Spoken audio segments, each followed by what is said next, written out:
Hey, how's it going, everybody? I am Magnum, and welcome back to Let's Talk Gaming.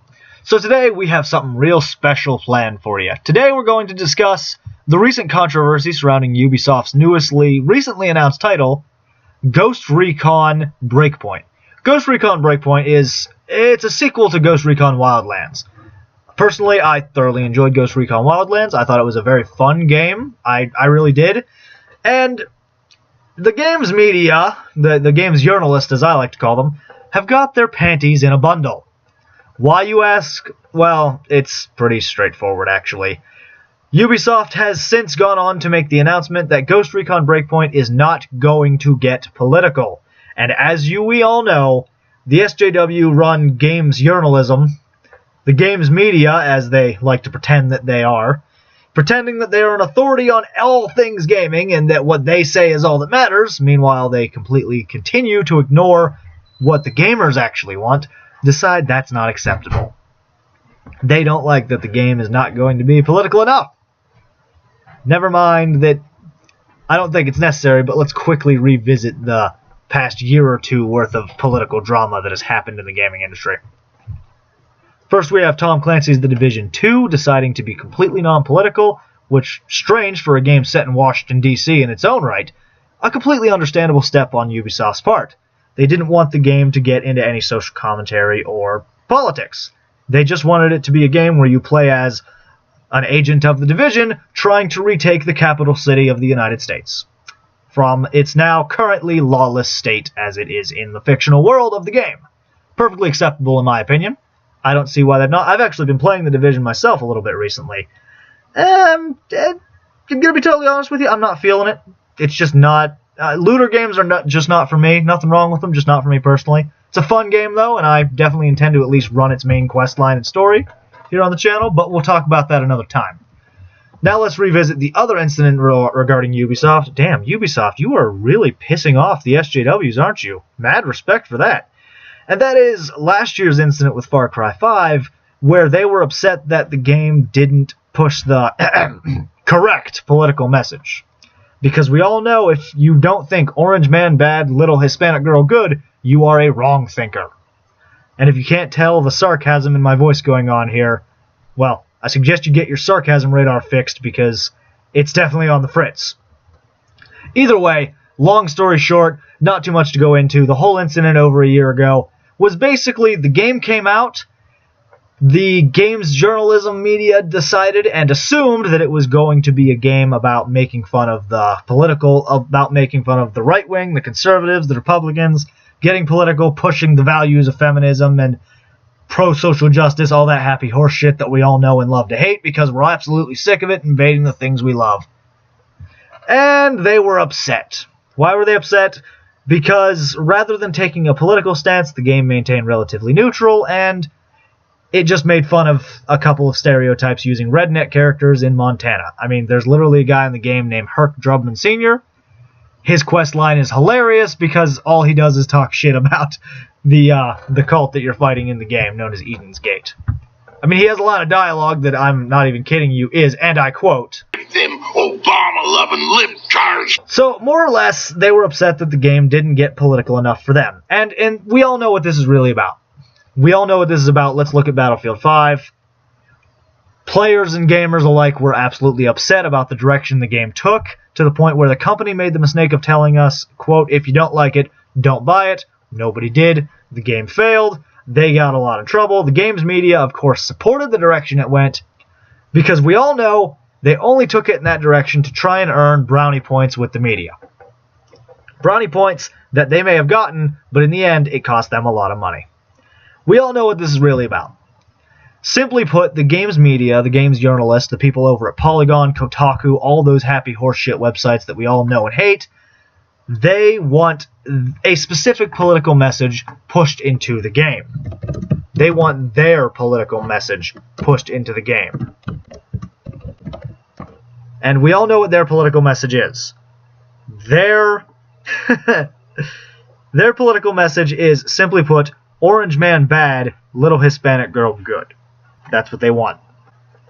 But that's not the point. So what we're going to do is we're going to read a couple articles here about what's going on with the game's journalist and the gaming media, essentially pestering Ubisoft that they want the game to be political. And Ubisoft's strong and affirm stance that no, it will not be political. So let's get into it. Alright, so let's jump in here. We're looking at an article by One Angry Gamer that I'm going to link down in the description. And they changed their website layout here a little bit, so excuse me. I don't know if this is me or if this is them. It might be my browser. But anyway, so let's jump in here. Ubisoft announced that Ghost Recon Breakpoint going to due out this fall for home consoles, Epic Games Store, and Uplay. The first thing the game journalists were concerned about were politics. Yes, politics. This is why I love Angry Gamer. They're not afraid. This is why I trust One Angry Gamer. I'm not even going to lie. Not only do they love to make fun of these idiots, but they are definitely pro-gamer. They are on our side in most of these things. Sometimes they say some things and they take it a little too far, but they love to make fun of SJWs like I do, like the rest of us. Yeah. So here we have GameSpot got first dibs on a quote from Ubisoft Ghost Recon Wild from the Ubisoft team making the game, and this is what lead developer Sebastian Lee Preste, I'm probably announcing that wrong, I apologize in advance, said to them. We are creating a game here. We're not trying to make political statements in our games. We've rooted ourselves in reality, and you'll get what you get out of your playthrough. Everybody will get something different out of their experience. The story might make you see different situations, but we're not trying to guide anybody to make any sorts of statements. It's a what-if scenario. It's Tom Clancy. It's purely fictional. And I respect that statement right there because it is fictional. Sometimes it might make you think, but it lets you draw your own conclusion. This is something that actually, this is kind of a big deal. Vampire the Masquerade Bloodlines, I covered this recently, got announced, and basically that game is telling you what it wants you to think. And it's going in a direction that a lot of gamers are skeptical about and not too happy with. This is a prime example of the correct thing to do.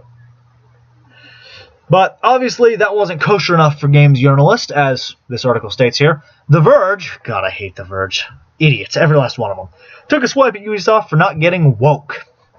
Hey, you know what they say, get woke, go broke. And joining the regressive left in how they depict politically sensitive matters in their games. Writing, it has become something of a trend for the French publisher that makes big budget action games that feature settings and storylines plucked from the headlines, yet stubbornly refuse to say much of substance. Yet stubbornly refuse to say much of substance despite that. Oh, there we go. Ubisoft CEO, I'm not even going to try and enunciate his name. For the love of God, I can't begin to pronounce that.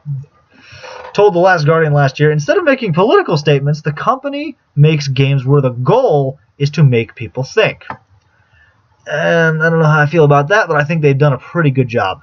Here's just a few examples of the company's instance of staying away from politics and how ridiculous it can be when you look at actual games. Okay, first off, whoever wrote this is definitely not a gamer.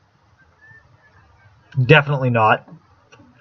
Okay, PC Games N, I don't know what the N stands for, I assume it's network, jumped in on the festivities as well, asking Lee Preste if the impetus to change settings in Breakpoint was about the previous controversy surrounding Wildlands' depiction of Bolivia. Oh yeah, there was a whole thing about the game takes place in Bolivia and you fight a drug cartel, and the Bolivian government was mad because they don't have that much of a drug problem. Big mess. Not important. Doesn't matter. Long story short, the press attempts to sidestep any potential controversies, answers relating to the game, saying that the new change in setting had nothing to do with real-world politics. And I believe that. I believe they wanted to just change locations. I really do. They've worked on that game a lot. They've done 3 DLCs for it, all taking place in the same area. They've done some free updates that added extra missions, like there's a Rainbow Six crossover in there, which was a fun one in my opinion. I liked it.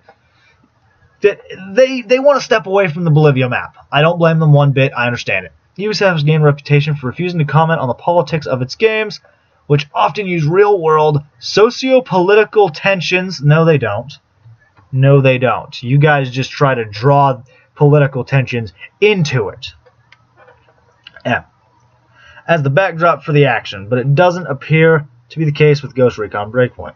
It's a weird statement that given that Ubisoft has basically made it a tour standard to make it known that Ghost Recon Breakpoint won't dabble in a specific political side. Now, see, that's a good thing. That is a good thing.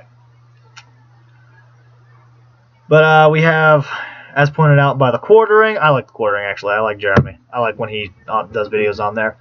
I just recently started following the quartering myself, so, and I haven't fully formed my opinion of it. There have been a few things that I've been like, but for the most part, I do like watching their videos so far.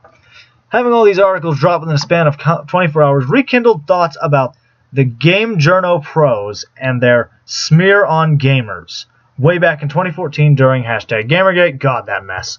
But yeah, he's right. So I'm going to link this article for you guys. Basically, they're fucking offended that the game is not going to get political enough for their opinion, for them. And we all know what that really means. There's no hiding it. The game's journos, they want Orange Man bad, gamers bad, gamers sexist, gamers racist, gamers evil. They want all that shit in their fucking in games. They want games to insult the people that literally buy and play them. So that's the recent controversy. What do you guys think? Do you guys think that Breakpoint should get a little political? And which side do you think they should take? Or do you agree with Ubisoft's stance to go, nope, we're staying out of it. We're just making a game that has action and shooting bad guys? Let me know what you think down in the comments below, and I will see you next time on the next episode of Let's Talk Gaming. When, let's face it, we inevitably cover another fucking controversy because some NPC SJW cuck decided to cry. And you know what? I'm going to bottle up them salty tears, and I'm going to drink them, son.